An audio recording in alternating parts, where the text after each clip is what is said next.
മഴ കൊടകൊടാന്നൊക്കെ പറഞ്ഞ് നിന്നിരുന്ന ആള് കുറച്ച് കഴിഞ്ഞപ്പോഴത്തേക്ക് മൂഡ് വളരെയധികം ക്രാങ്കി ആയിരുന്നു. ഈ കാണുന്നത് അമ്പലത്തിൽ നിന്ന് തന്നെ പ്രൊവൈഡ് ചെയ്ത വീൽ ചെയർ ആയിരുന്നു കേട്ടോ.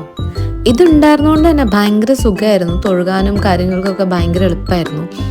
പലരും എന്നോട് ചോദിച്ചൊരു കാര്യമായിരുന്നു, ഈ കാലിന് വയ്യാതിരിക്കുന്ന സമയത്ത് ഇത്രയും റിസ്ക് എടുത്തിട്ട് മൂകാംബിക വരെ പോയിട്ട് എന്തിനാണ് അമ്രുവിന് അരിയിൽ എഴുതിക്കുന്നത്, ഇവിടുന്ന് എവിടെയെങ്കിലും ഇരിച്ചാൽ പോരെ എന്നുള്ളൊരു ചോദ്യം. പക്ഷേ ഞങ്ങളുടെ രണ്ടുപേരുടെ ഒരു ആഗ്രഹമായിരുന്നു സെപ്റ്റംബർ 8-ാം തീയതി 3 വയസ്സ് അമ്രുവിനെ തികയുന്നതിന് മുന്നേ തന്നെ മൂകാംബിക ദേവിയുടെ അവിടെ പോയിട്ട് അരിയിൽ എഴുതിക്കണം എന്നുള്ളത്.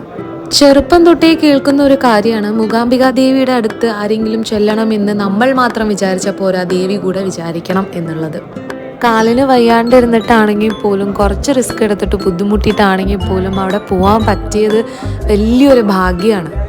അങ്ങനെ നമ്മൾ അവിടെ മണ്ഡപത്തിൽ ഇരുന്നിട്ട് കുറച്ച് ശ്ലോകമൊക്കെ പറഞ്ഞു തന്നു നമുക്ക് ചൊല്ലാൻ വേണ്ടിയിട്ട്. ഞാൻ അമ്രുവിനെ എടുത്ത് മടിയിൽ വെച്ചതാണ്, കുറച്ച് ക്രാങ്കി ആയിരുന്നുകൊണ്ട് ആള്. സത്യം പറഞ്ഞാൽ സൺഡേ ആയതുകൊണ്ട് ഭയങ്കര തിരക്കൊക്കെ ആയിരിക്കും എന്ന് വിചാരിച്ചായിരുന്നു. പക്ഷെ വലിയ തിരക്കൊന്നും ഉണ്ടായിരുന്നില്ല, എല്ലാ കാര്യങ്ങളും ചടപടേ എന്ന് തീർന്നു കിട്ടിയിരുന്നു.